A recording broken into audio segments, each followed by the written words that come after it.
Good evening, Sky. Good Hey, evening, Gary. Good evening, everybody. Welcome to Poly Talk with Sky and me too, the Poly Pimps. Welcome to this episode. God, I'm trying to remember what episode we are on. I don't even know. Yeah, I think Um, probably 8 or something. I'm not even sure. It's been a little while since we've been at this. So, Absolutely. welcome. So tonight we are going to be talking with Gary Booker, our friend here, who is broadcasting from Maryland, and I found Gary. Well, I met Gary actually. Should I tell them, Gary, Sure. how we met? Oh, I want to know now. We met on a dating app, I'm sure. I don't know which one though. And we Yeah. didn't meet. It didn't go anywhere, but I know we made a connection and definitely a friendship. I always remember Gary talking about flying in a what do you call it? Hang gliders. Hang gliders. Okay. So yes. Um Regardless, he started this group called Love, Lust, and Liberation on Facebook, which I think is the best poly group in the world. Okay, because it speaks to me 100%.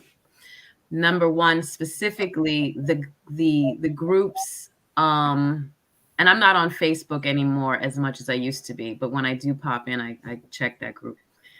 The guidelines of the group are impeccable. Like I'm just like, did you write those, Gary? I did. Yeah, Um, they're you they're know, so solid. They are my mantra for my life. That's how serious it is. Seriously. oh wow. Um, but anyway, one thing I found in the group that was really phenomenal, and that's what just makes me think about polyamory being like the real go-to for our world, because when you talk, well, some of the thing about the nuclear family like being a failure, that right there, I never thought of it. I just never thought of that being a thing. And then I started reading some of the links and stuff like that. And then on top of that, I was looking at Kenya K. Stevens on YouTube, and she mentioned it.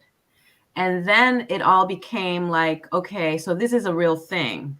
Like, so I would like us to first start talking about the nuclear family as it is, and if you want to like give the people some insight as to which direction we're going in with this, with what is the whole nuclear family and why it went downhill. Well, I really wish this kind of makes me wish that everybody somewhere in their education takes a anthropology class, right, to learn more about just the breadth of the human experience and how there always have been different models of families. And the nuclear family is just one of many models of them. And when we're talking about it being a failure, it really was only super prevalent in the norm in one time in American history, and that's really in the 19 some maybe from the late 1940s up until maybe the late 60s and 70s. And this was when American manufacturing was strong enough to for one person to be able to afford to sustain a wife, children, and a house.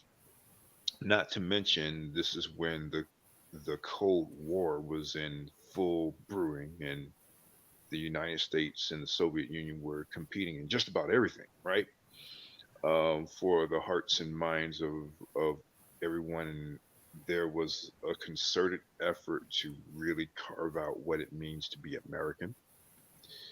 And some of the things were historically based, but some of the things were really arbitrary. We were saying, we're a Protestant nation and we are a family of one man and one Christian man and one Christian woman, children, one house, picket fence. This is what it means to be American, right? And that family model really reared its head there. You go back before that, in 1930s, 1920s, when you still had a lot of America still agrarian, and the modern suburb didn't exist as we know it. Um, the, you had all types of families. You saw a little of everything. As you're starting to see now, when the conditions that created the American nuclear family as we know it, being the Cold War, manufacturing jobs, being able to sustain one family, etc., those have dissipated, and rising inflation costs, etc. Um, hum, Humans are just basically returning back to the things that we've done in situations that have already existed. Say that last part. I was saying that we're just returning to back to doing what humans have always done, back in prior circumstances, which was, creating families that really represent the reality around us. So the problem is that, and I can just speak to like what's real out here, is in order for a family to sustain itself, there is no longer any real possibility for the average person family to have one person working. Right. So therefore, children are going to be left alone, if they're of age, or if there's siblings, they're going to be siblings raising children because two parents are gone. Or if it's just one or like two young kids or whatever the amount, and they're younger, then you're going to have to get childcare. So it just Absolutely. becomes this constant putting money out for childcare. It's constantly leaving children alone with other children or by themselves, these latchkey kids and stuff like that. And this is why you have like kids growing up and doing their own thing. You know what I'm saying? And Absolutely. there's no. I mean, they always have said that children from two parent families or even multi family units come out better. You know what I'm saying? They've always said that. I believe that to be true. But so that's a problem. And what are you thinking is the reason why it's just continued to be part of our, like, what is normal for us? Uh, Why are people afraid to revert back to the extended family? because people's perspectives are ahistorical. We operate on an availability bias. And the fact of the matter is, the elders in our lives today, or when they talk about the good old days or what happened back in their day, when they're reverting to his experience for them, right? If you're dealing with somebody that's 70, 80 years old, you're dealing with people that were born in the 40s and 30s, right? So or 50s for that matter, right? So you're dealing with people that were teenagers during the 60s, and they were coming of age during this time, and they simply remember what was around them. But when you put into a historical standpoint, right, um like a lot of people think, when you just from the breadth of relationships, there's so many different directions that we can go in terms of what we just don't know, like things that were happening during the Harlem Renaissance, right? Which we now call polyamory. Is not new at all. It's very Okay. old.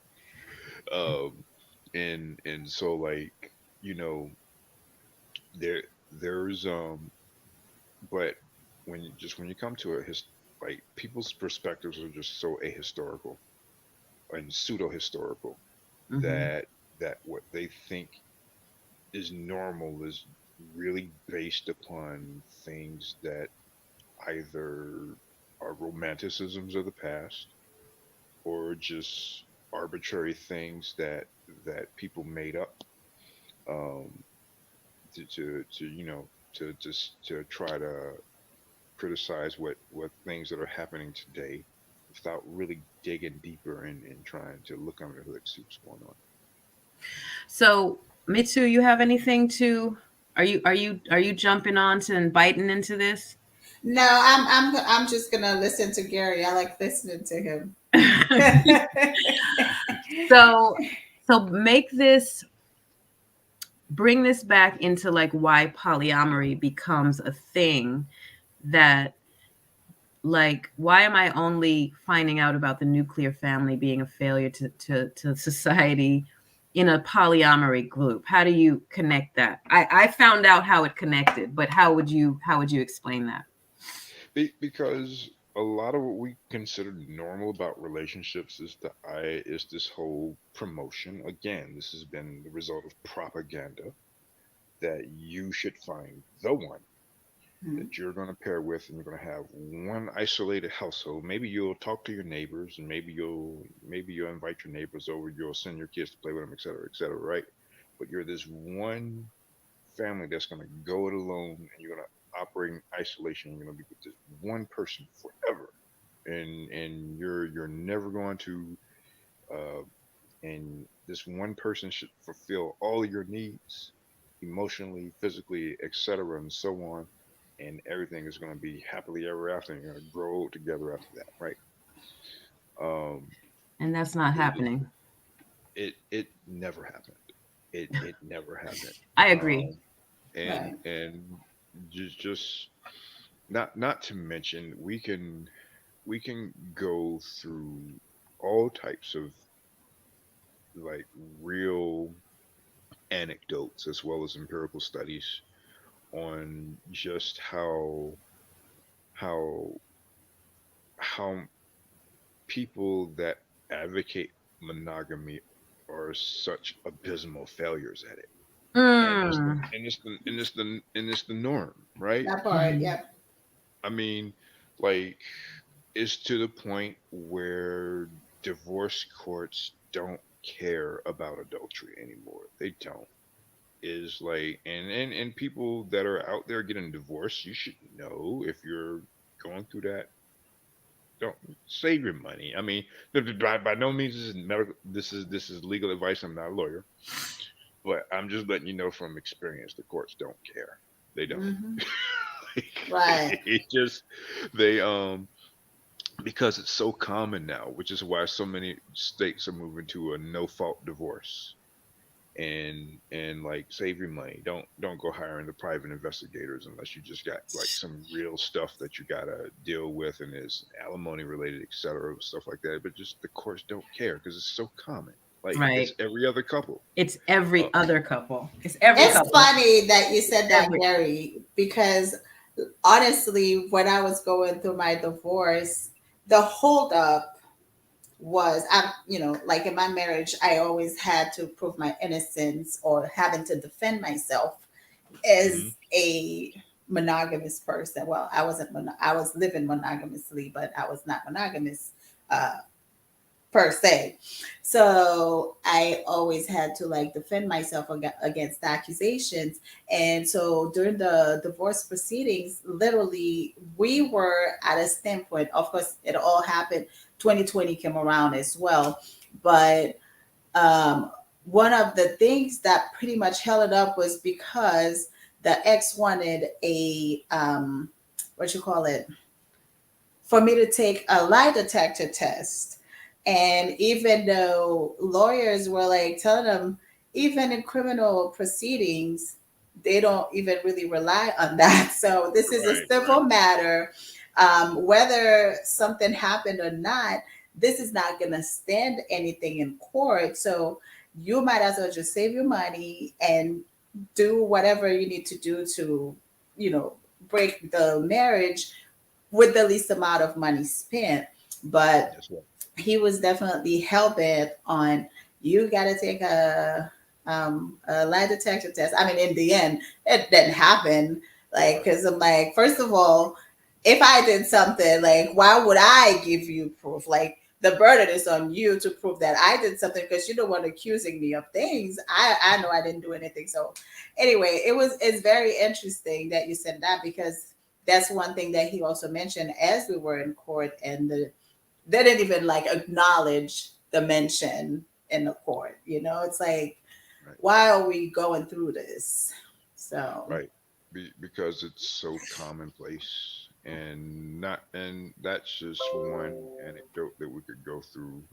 We could talk about the rise of DNA testing for ancestry, that came up on Ancestry.com, 23andMe, and how so many people ended up with unpleasant surprises and discoveries. Yes, I heard about that. yes, Where, I actually families met live with I met a families. lady.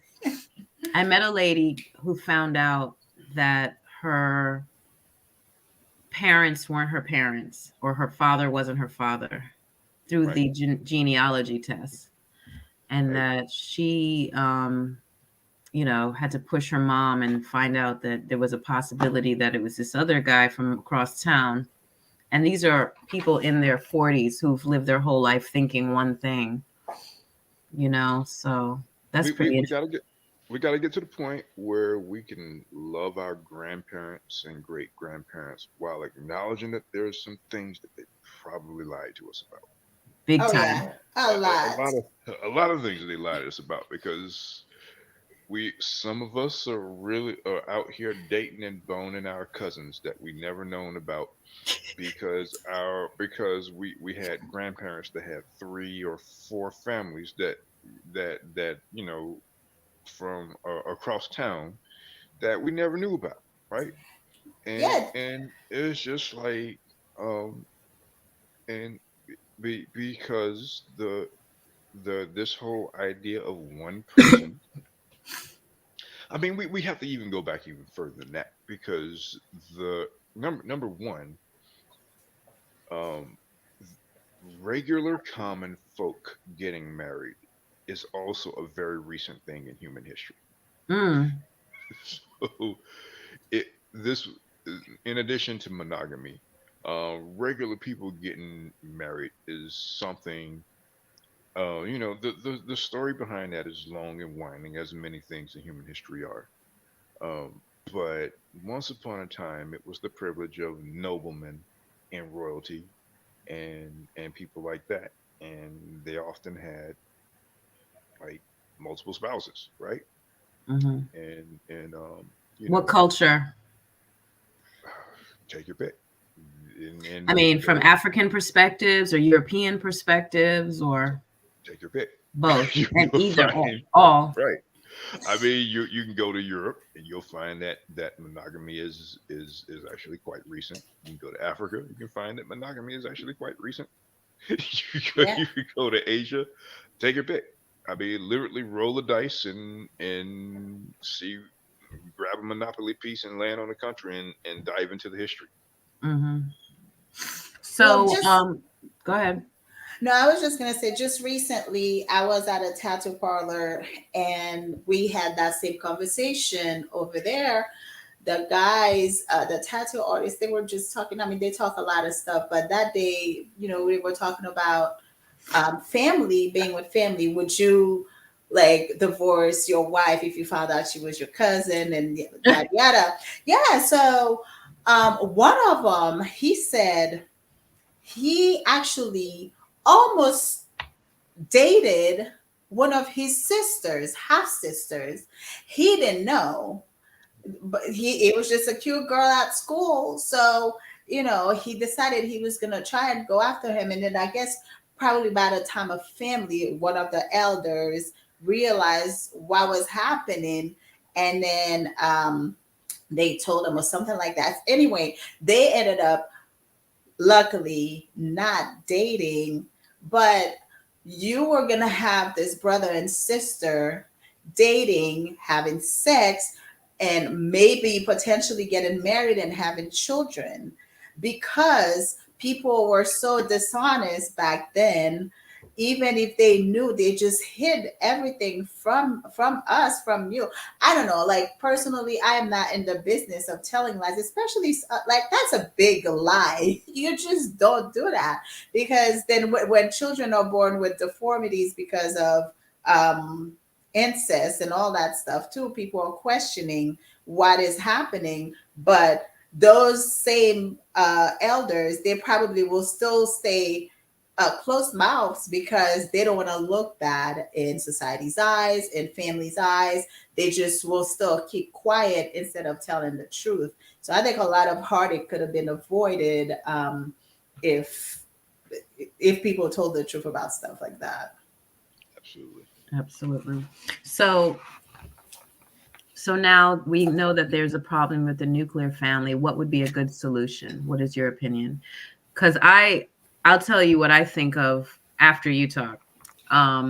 Basically, from what Kenya K. Stevens said, her thought was very interesting about what she was saying about it. But anyway, I'd like to hear what your solution I is. don't really have any simple answers, to be honest. Okay. There's like my simplest answer is people should do what works for them, right?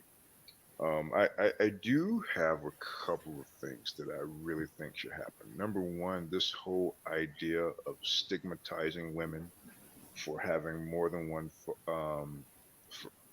having multiple children with different fathers needs to go away. Um, and like that will just kind of acknowledge a lot of the realities Mm. that are just real in our society. Um, the idea of you know just we can start with uprooting our ideas of misogyny from the way we date, the way we couple. And I feel like whatever solution that needs to happen as a result of how our new families are going to form here we Mhm. are 23 years into this 21st century will happen organically and and will it's just gonna have to go, we have to start there. Let's start with unlearning misogyny and let's see how the family evolves from So back to the stigmatization of women having multiple children. What is the problem with that? I mean, I get it, but what were you saying is the problem is with that? I mean, because whether we like it or not, these are families, right? Mhm. So,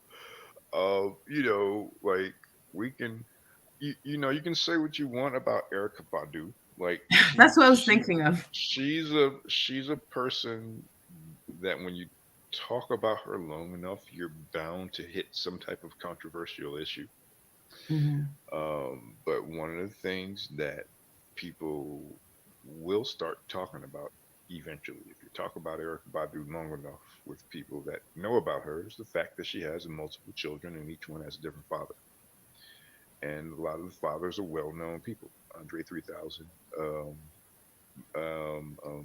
Common. I think did she and Common ever have? No. Okay, so Yeah, I, but those kind of folks, yeah. yeah, the DOC. I know the DOC has a child with her, but I don't know who all the fathers are.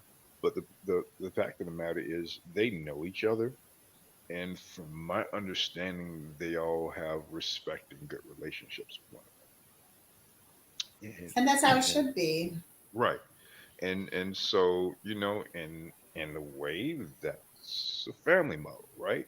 Like these are ultimately what the child sees if we don't inject our societal crap into their heads is a bunch of trusted adults. Yeah, and I mean, when you look at it with the divorce rate, right? So a lot of children are bound to have at least four parents at this point. Mm-hmm. And it's amazing when everybody can come through for that kid or those children. Why? But some parents are so um, what do you call it? I can't find my words. But we are so conditioned to think that, oh, if I'm not with you, then I want nothing to do with you. So they stop that relationship from growing basically because we're not romantic anymore Therefore, we do not need to associate with one another, even if we have a common bond, which is like the children. Um, I think it's when I see, I mean, you don't see it very often, but I think a lot of families, they work together.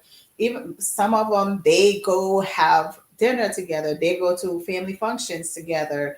This ex-husband comes with the new wife and vice versa, and the children always have adults looking out for her. I personally know a friend of mine who he has I want to say he has three sets of children, but all the parents, they help each other out. If this one can't take the children today, the other one got it covered until the next one can. Those kids, they always have some adults being there for them. Even the oldest one, they have people looking out for them because the adults are true adults and they can all work together for the benefit of the children.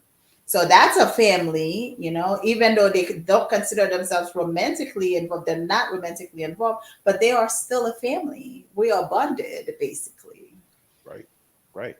And so, and not to mention we have to look at children as people with their own personhood, not as property, right? Right. And again, that goes back to misogyny, right? Mm-hmm. When women were property and so were your children, right? Mm-hmm. Um, where only your young boys would eventually get their own autonomous personhood, and eventually inherit your wealth, whereas girls were means to an end to acquiring more wealth by sending them off to marry um, eligible suitors, right? Right. And so um, there's a there's we that part of our psyche um, has to, like, going back to what we said earlier about us having such an ahistorical perspective on marriage, right? The idea of marrying for love is actually another recent idea in human history. Um, for the majority of human civilization, marrying was a means of acquiring property, Mm-hmm. and for men, right? Mm-hmm. Not to say that there weren't different, and of course that's going to vary from culture to culture, but in Western society, that is our reality. Right. Yeah. Sky, your computer Yeah, is doing the same thing again. We can't hear you now.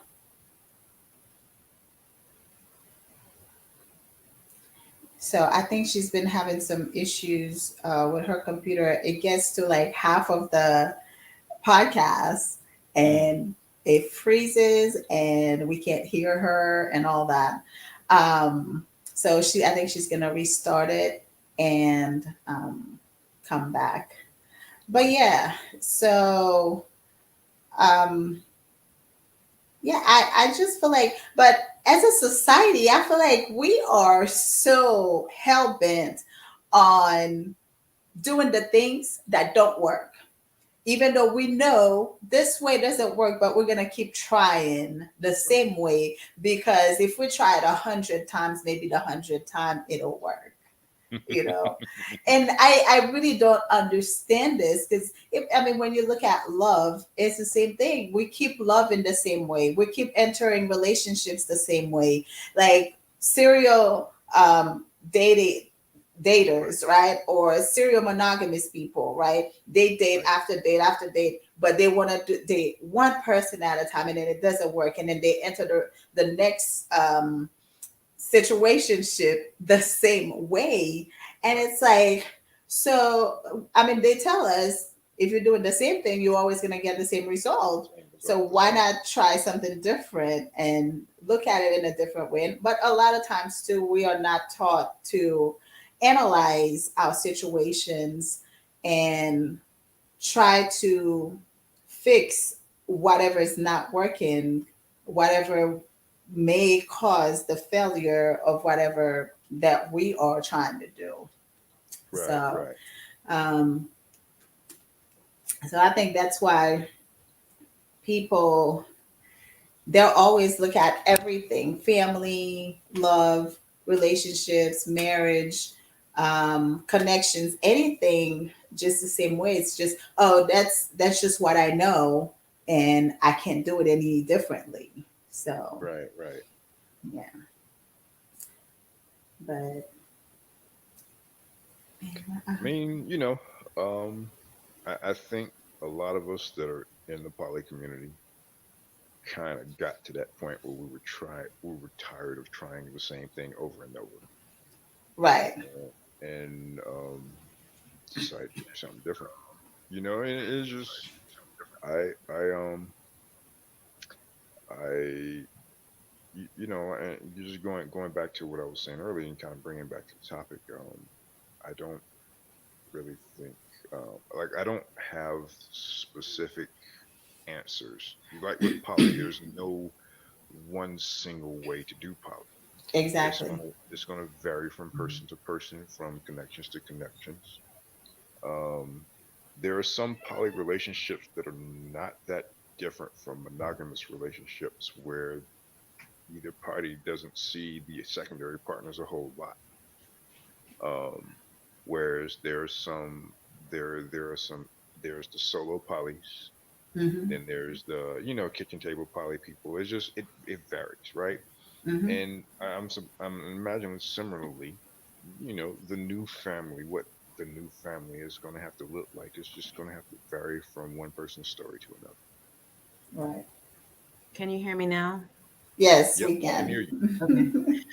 Um, what I was saying is, after I was reading up on the failure of the nuclear family in the group, I was on YouTube and I was watching some of Kenya K. Stevens' interviews, and she was talking about um, how was she had, she's the one that has a couple husbands in one household and her children. And basically, what she was saying on the interview is her family is intact, her marriages aren't going anywhere, and her children are whole and supported by multiple adults. And her children's friends are coming over to their house to chill and hang out, and seeing that these kids are home alone. Her children's friends are home alone because parents are gone. They're living in a divorced house or what have you. They're by themselves, and they come over to their house where the house is full of people. They're laughing, they're talking, they're supporting them, they're helping them with homework, etc. So, yeah, so that's how she was talking. She was talking about polyamory from the perspective of um, the divorce-proof marriage, where marriages evolve and grow, and And the where support. the children have more than one parent. They have Mhm. parents. They have multiple Yes. parents, 4 or 5 parents, what have you. So Hmm. Yeah. I mean, I totally agree with her because um, it helps having the support, because I know I grew up in Haiti, and I had my mom and my dad. I lived with them, but we also had a stepmom because my dad had a whole other family on the side. We knew about it. I don't know what arrangement the grown-ups had, but it definitely wasn't consensual on the women's part. It was pretty much my dad decided he was going to have two families.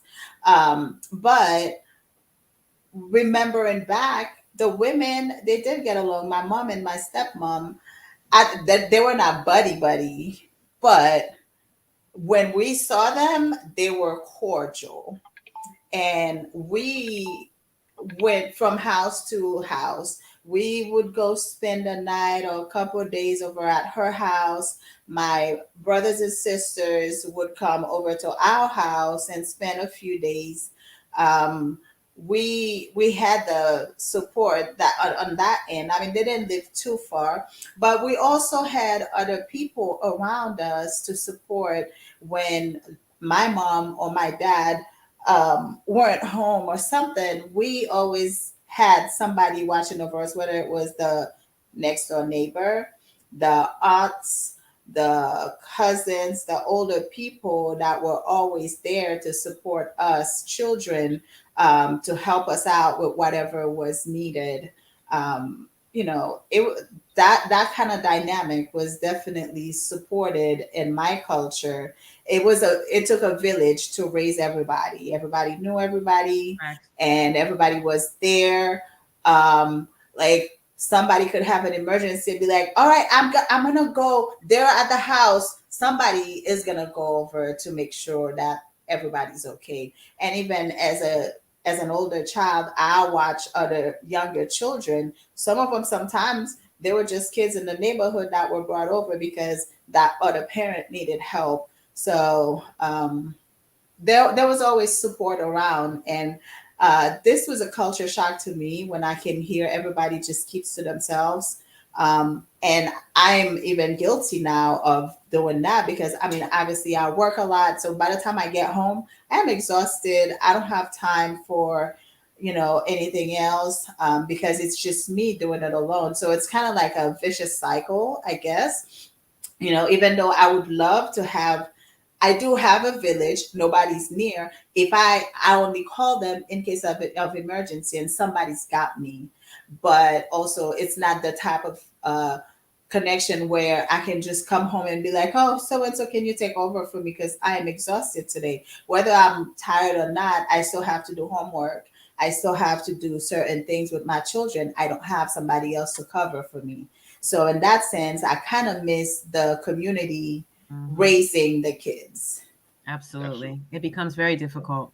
Exactly. Yeah. Parenting was not meant to be done in isolation. Can't be.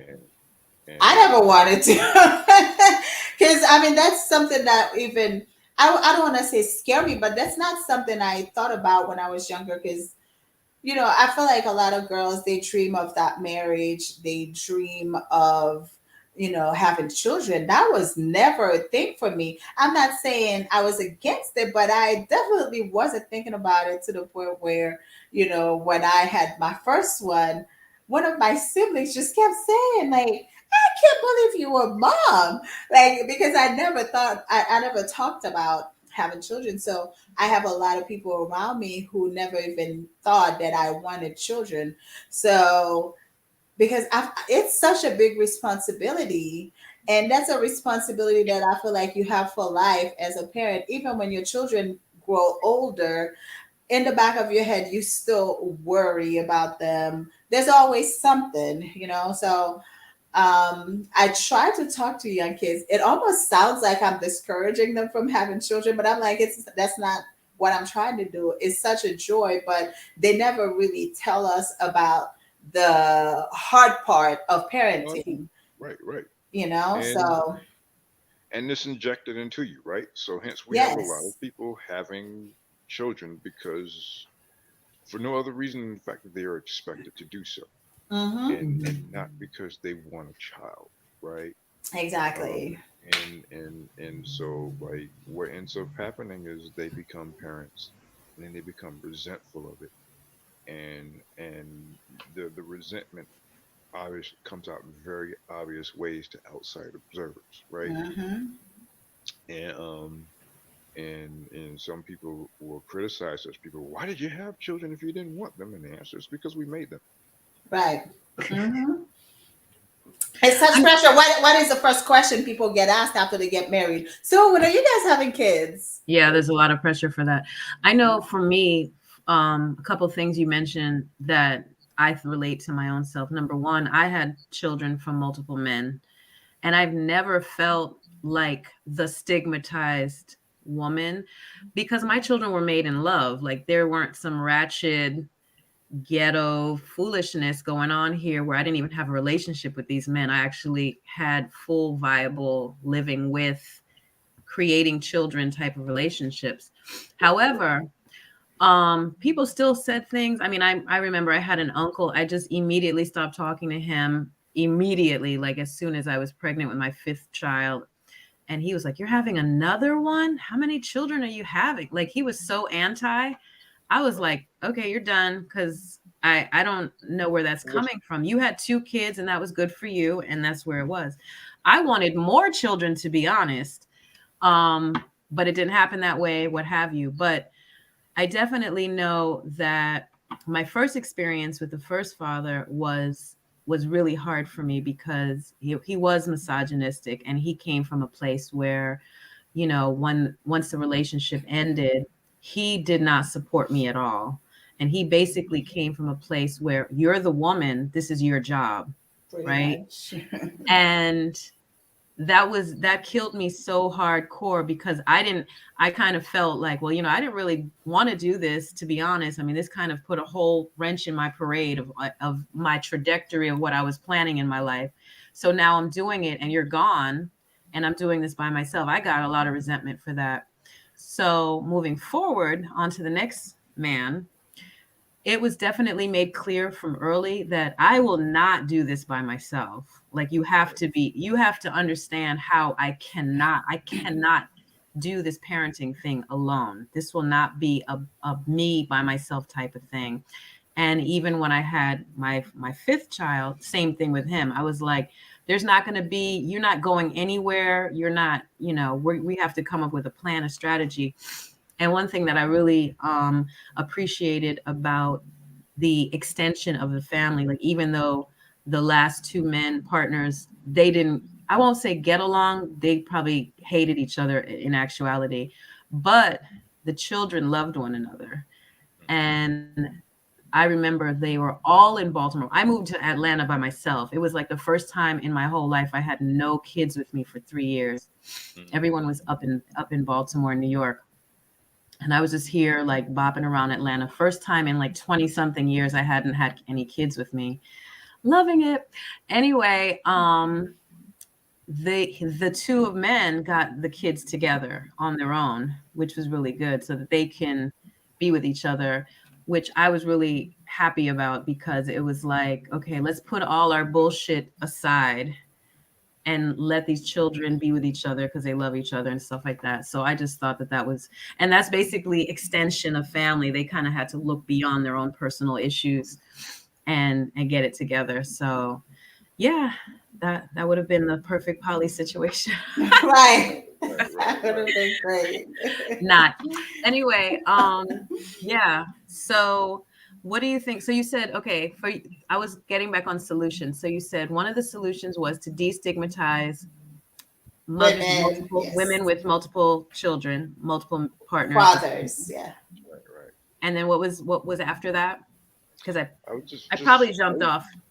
I was basically saying, and that just kind of took me down a rabbit hole of misogynistic ideas that we have in general that really shape how our relationships form, right? Mm, Um, and there's just a lot that we have to unpack and deprogram, right? Like, yeah, I mean, you bringing one up where a woman is expected to do all the child rearing and a man is just expected to do provide, anything. right? Be the provider, like all that's gone, right? And it's like, and frankly, it should have been gone a long time ago, right? It should have never been. There is a going back to the historical perspective. Uh, Sexism is the mother of all forms of oppression, and it really goes back to the advent of plow agriculture, right? When you go back to other societies, to hunter-gatherer civilizations, you see more egalitarian roles of the man and the woman, and so, but like zooming back forward, right? When we deprogram a lot of these misogynistic ideas of how relationships are supposed to be, and just sit back down where all gender presentations are valued equally, right? And and like, and I had to switch up what I was saying, because I was like, you know what, let me kind of draw this in for those that are trans and non-binary looking onto this and adding their own experience.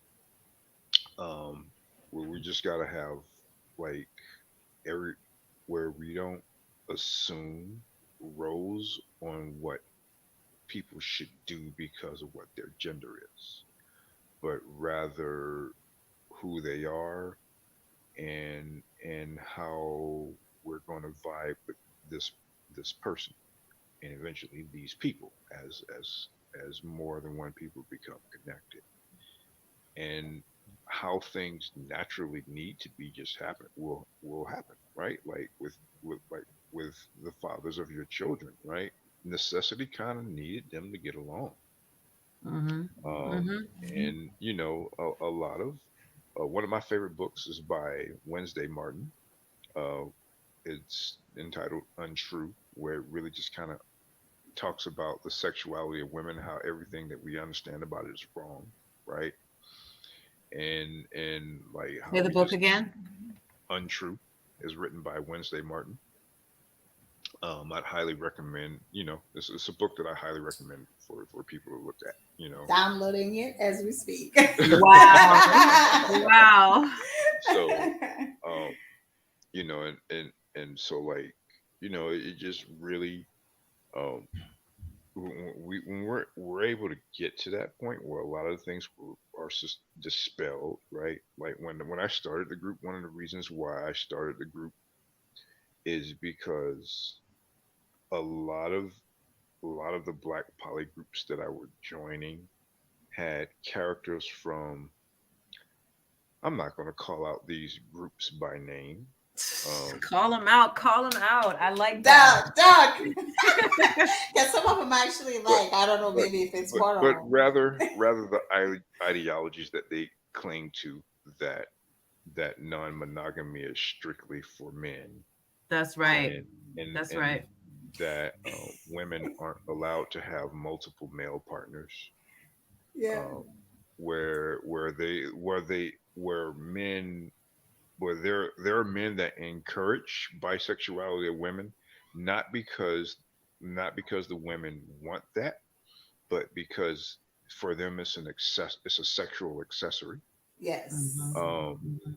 and so I wanted a group that killed all that, right? Absolutely. And that did away with the one penis policies because they're inherently sexist. Mm-hmm. That not to mention, they're inherently transphobic as well. and Mm-hmm. and they're and you know like and that whole concept of, selfishly embracing bisexuality of women from a perspective of straight male sexuality.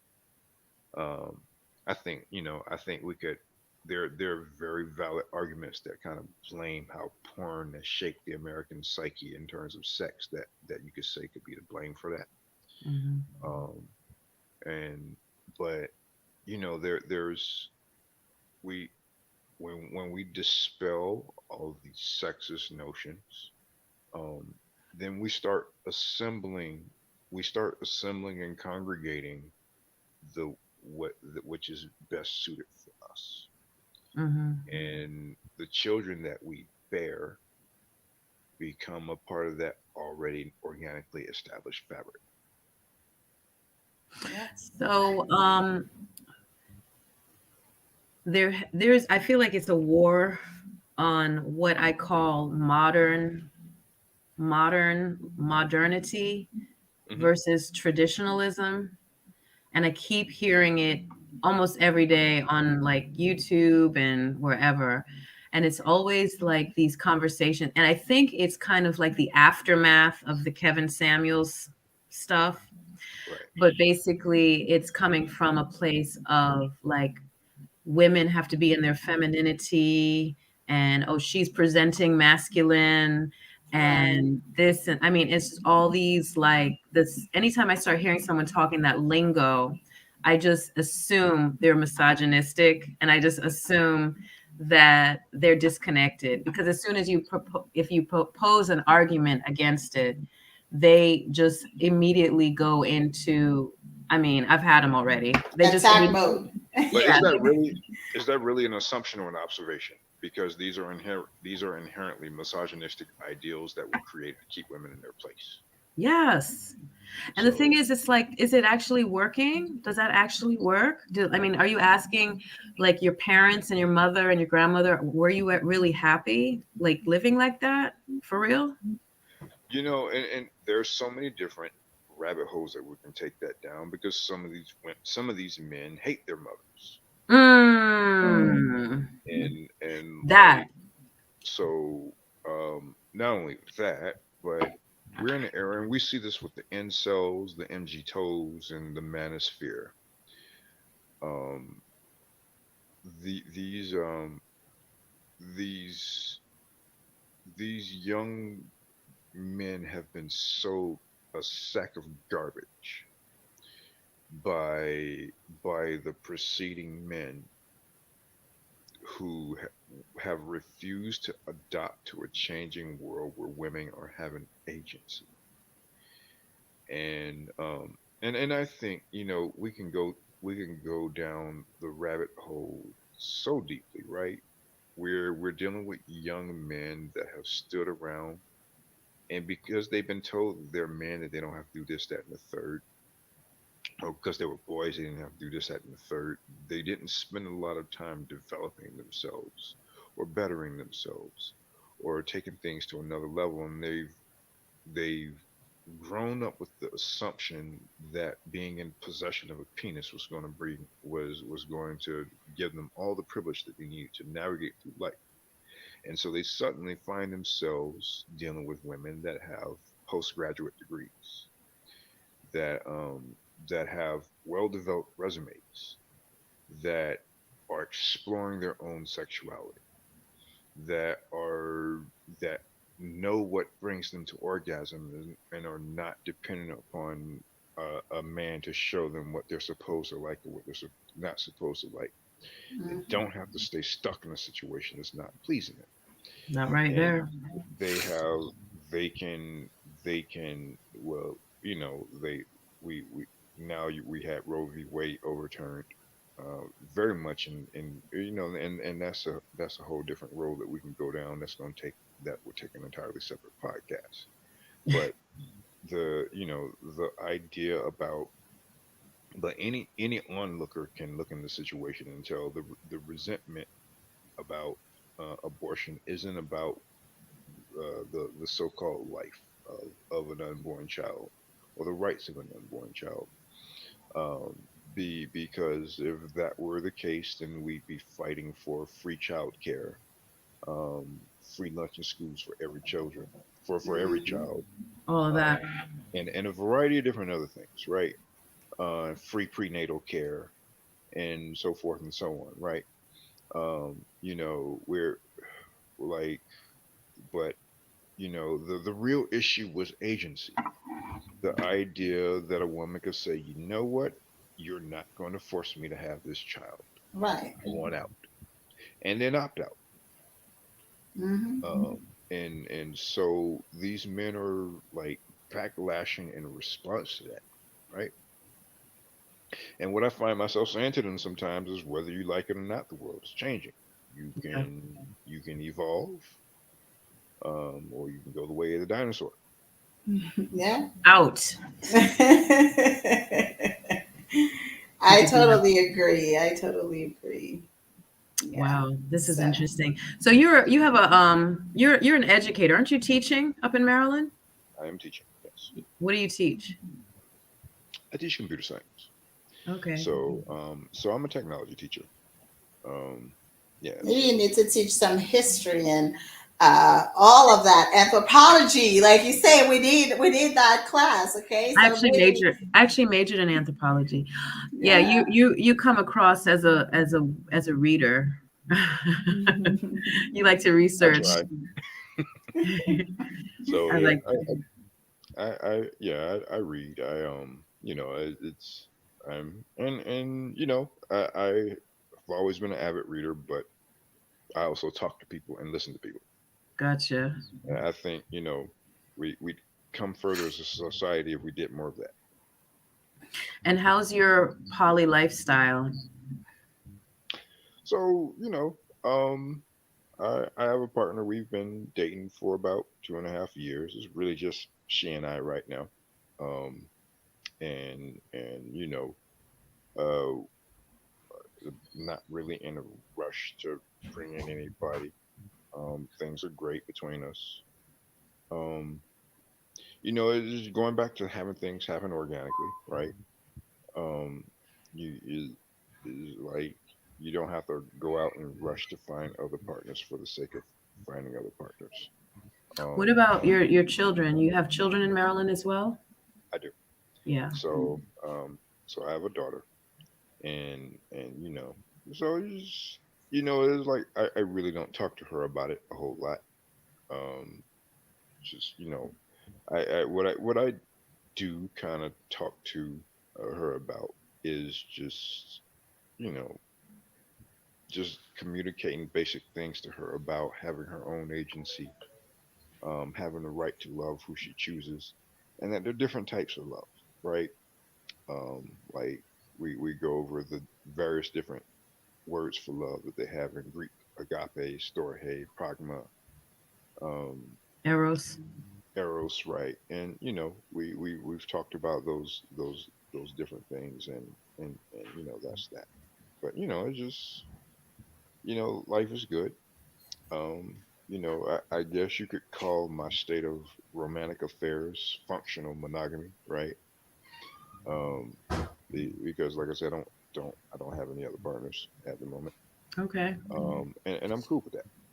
But it's just like you just but we're I think the beauty of where I am now is um even even if we were to stay monogamous from now until you know until whenever, um like exploring polyamory really helped to deconstruct a lot of the crap that was injected into everybody's head Mm-hmm. from every source imaginable.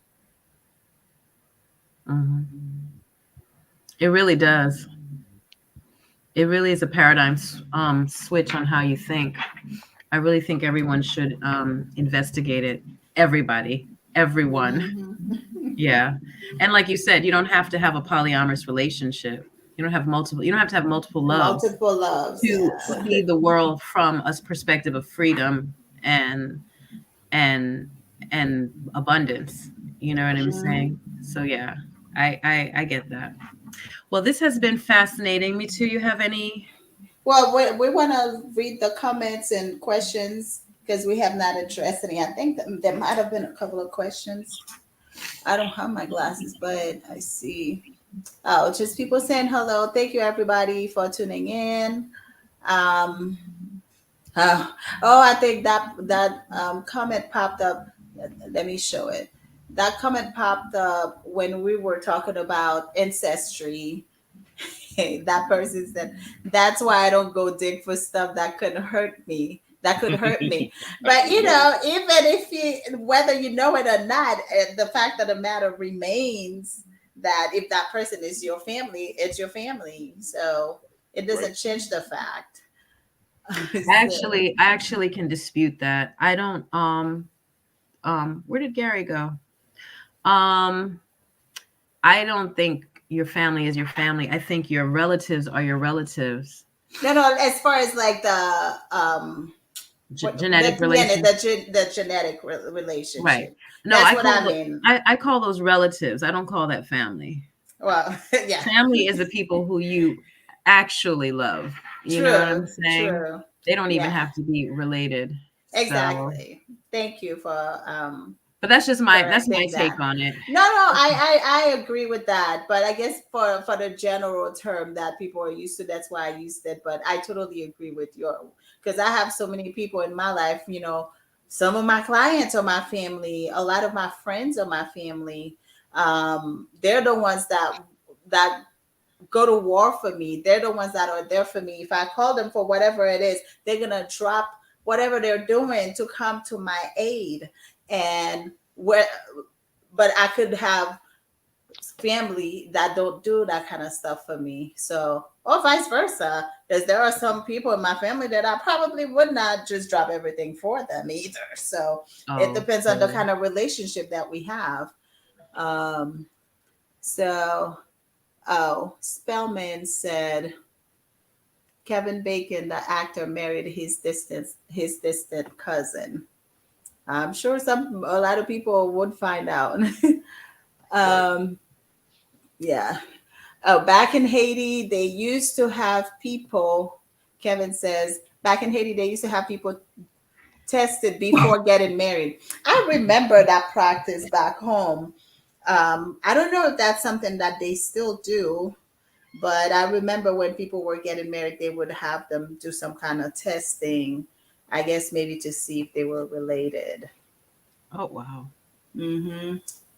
Uh, all right, it's just people shouting. Shout out to us. Great conversation. How can we effect change without putting each other down? I'm not really understanding that question from Valentine Hausen. Hmm. Uh, yeah, maybe if you want to ask in the comments a little bit clearer, maybe we could address your question. Um, we didn't have a whole lot of questions tonight.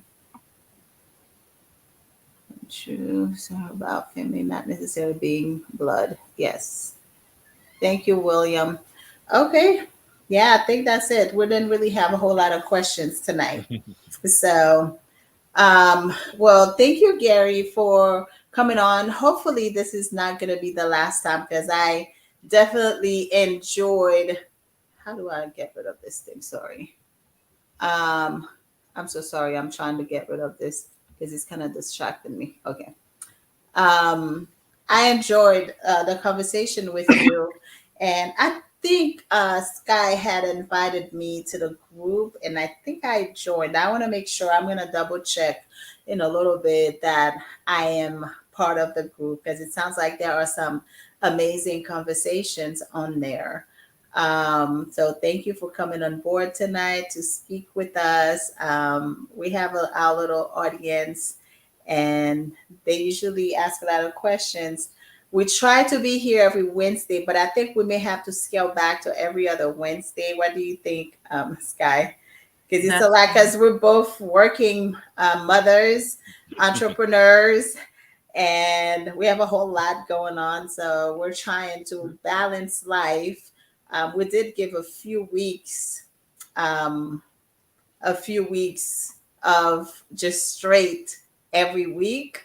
But we do need to balance life because I think by now most people have a general idea of what polyamory is because we wanted to have the polyamorous conversation with everybody. So somebody asked a question. Is that a question? Can you see this. it, Sky? Some people just don't understand how the different types of family, but they don't know how to see or understand that dynamic. Oh, it's just a statement. Yeah, I mean, going back to what psychologists talk about availability bias, right? Um, you know, working to like working to expand your bubble is a process. It's something that you have to there's a you have to take time and really consider. It's like, all right, maybe there's a different way of looking at family. Because I mean, like for going back to the whole fish in the tank, right? Like all they know is water in the fish tank. They have to consciously think, what if there was something outside of this water, um, and outside of this fish tank? And of course, like I was saying, it really help if everybody had a little bit of anthropology and got a chance to see what the rest of the human experience is like. Absolutely. Hmm. I've always been fascinated about it. I majored in anthropology in Yeah. college. And, you know, I just love the study of humans. So, yeah. Well, thank you, Gary. I appreciate hunting you down and getting you in here. I always know your perspective is great. And for those of you who have not yet joined Love, Lust, and Liberation, it's a Facebook polyamory group. It is the best group, hands down. It's not super active. At least I'm not super active on Facebook, but every time I go in there, I find gems, pure gems, you know. And there's not like a lot of booty shots and just like some trash I've seen in a couple. I mean, right, right. Yeah, I It's was in just one group and I was like, oh gosh, it's so immature. I'm like, okay, yeah. yeah. That's but I mean, you're it's a good thing. It's cool. I'm not against it. It's just me and my time. I don't need to see all of that all the time. You know what I'm saying? right, So right, I'm right. older. I'm older now. There's a place for all that, right? Yeah, There's a time and place, I guess. yeah. Exactly. But yeah. So for folks wondering, really the solution to the failure of the nuclear family is family up. Get your family. It doesn't have to be polyamory. It just needs to be more people involved, you know. Yes. That's really the answer. Like get you a village. get you a village, get you a community, and have these children have their people so that they can be secured. Putting it all on one woman, most of the time, one woman or one guy or the two parents, that's still too much. It's still too much. You know what I mean? Get those people in that house. So I mean, yeah, because when you think about, let's say, a family with two parents and they have four kids in four different activities in four different parts of the city, how do you manage that on the same day? You know, yeah, Right, right. so you know, yeah. yeah, we need to start thinking a little bit more widely, I guess. I don't know. Like I said, I can't find my words tonight, so I I must understand. be tired. My son is he's primarily raised by his dad, and I'm the weekend parent. And they live in Mhm. Douglasville, which is like 35 minutes away, more or less, more with traffic. And in my mind today, I was dropping him home, and I was just like, he needs to come closer. This needs to be because my proximity to his activities is like a journey. You know what I mean? Mhm. And I Yeah. want him to come closer to me because I like where I live. I don't think you're going anywhere. Yeah. So, because taking a journey just to go see him do boxing is like, oh my gosh, Right. it takes hours. Well, You know what let I mean? me ask you a question. Since we're talking about the whole thing about people stigmatizing women not doing certain things and thinking that we have specific roles in our society that we should fulfill. So, you being the weekend parent, how do have people like try to approach you with lots of judgment, saying like, "How can you not have your kid and let the Oh, dad raise them most of the time?" oh, no one has ever I said guess they anything weren't there, not to my face. I would right? just like shut him down. But no, that's how it's going to. First of all, he's a male. Okay. So men need to raise their children, their boys, into men. I can't do that. That's the first thought I would have. But second of all, no, we have a very great working situation. And we're friends, we communicate, we chat. We help each other whenever we can, a little bit, not too much. But and it's yeah, no, I'm not doing. I'm retired, actually. I'm semi-retired parent. You know what I'm saying? I've been raising children for 20. How old is my son? My son is 28, my oldest. I've been raising children for a long time. I'm kind of done. You know what I'm I saying? understand that. I Yeah. So my understand. 14-year-old doesn't get a lot of parenting from me. I'm very light only because I'm tired. You know what I'm saying? I've been doing it a long time you know, and all of us have to support him, plus he's on the spectrum. Yes. He's a spectrumy kid. So Yeah. he's going to be a little extra he's not extra, a little different than the average kid. So Yeah. yeah, no, he needs his dad. And I support men being primary caretakers as well of girl children and boy children, not just males. You know what I mean? Like, I support that, because once, like Gary said, it's not really about the gender thing. I mean, the truth of the matter is, I am a great worker. I am gangsta in the street and gangsta. I'm a gangsta. I'm also very maternal and very nurturing in the home, et cetera, et cetera.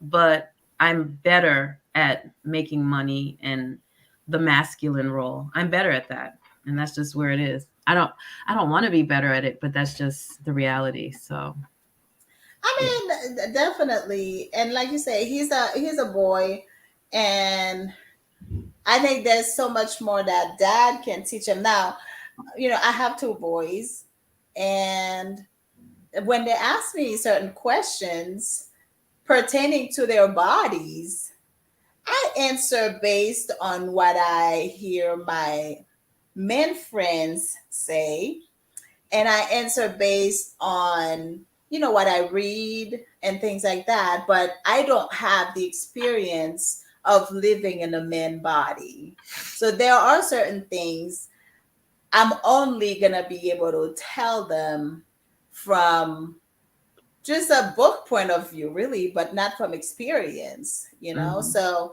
that's when I feel like it's so important to have the dad very involved, especially in the boys, just like a girl. I mean, because my 13-year-old, he has a lot of questions right now. And a lot of it, pertains to puberty and the body changing and all that stuff. And, he knows he can ask pretty much anything, and he doesn't think twice. He asks questions. And recently we had the talk about he wanted to know about girls' puberty as well. So I had to tell him from a girl's perspective what happens to our bodies as women, the whole cycle, breast, and all that. He's like, what? His mind was just blown. But I had to explain certain things, because I'm a girl. I can go into details about those things because I've experienced them and I know them. I know how I feel. I know what happens to my body. But for him as a boy, I'm just like guessing and also repeating what other men have told me, but I've never lived in a man's body. So I don't feel like I can fully give him the whole men experience. Right. You can't. Yeah. I mean, but you do your best. I definitely support women giving their children a break. In other words, I feel like more women should let the fathers do some of the raising, like a lot of the raising, and really hold the men accountable to being a parent. I Mm-hmm. just feel like, that whole thing with the stigma of women having multiple kids from multiple men. As soon as these men start raising the children physically and doing the day to day and doing the school and the drop off and the pickup and the homework, when they start doing that part of it, then they will slow down on having children. Mm-hmm. Yeah. Yeah. But I don't think they will though. Because society doesn't really hold men that accountable for And, children. yeah, well then, and then women hold the children as hostage and as a vendetta Well, yes, over I guess over the man's head that, oh, you gonna take care of these kids. It's just too much. yeah, I see a So lot. Yeah. it's So, craziness. somebody So just please do not click on any link that you don't know. Somebody just posted, just so put something but in I the gotta go, comments. lady and All right. gentlemen. I have to get ready for tomorrow. Yes. Thank you, All right, well, Gary. But thank thank you you all. guys for coming on. Thank See you you all for in having me. Yes, thank you, Gary. See you 2 Wednesdays from now with another great topic. And like I said, Gary, I think we definitely want to bring you back because we like you. Appreciate it. Have a good one. You guys You all have a take good care. night. Bye. Peace.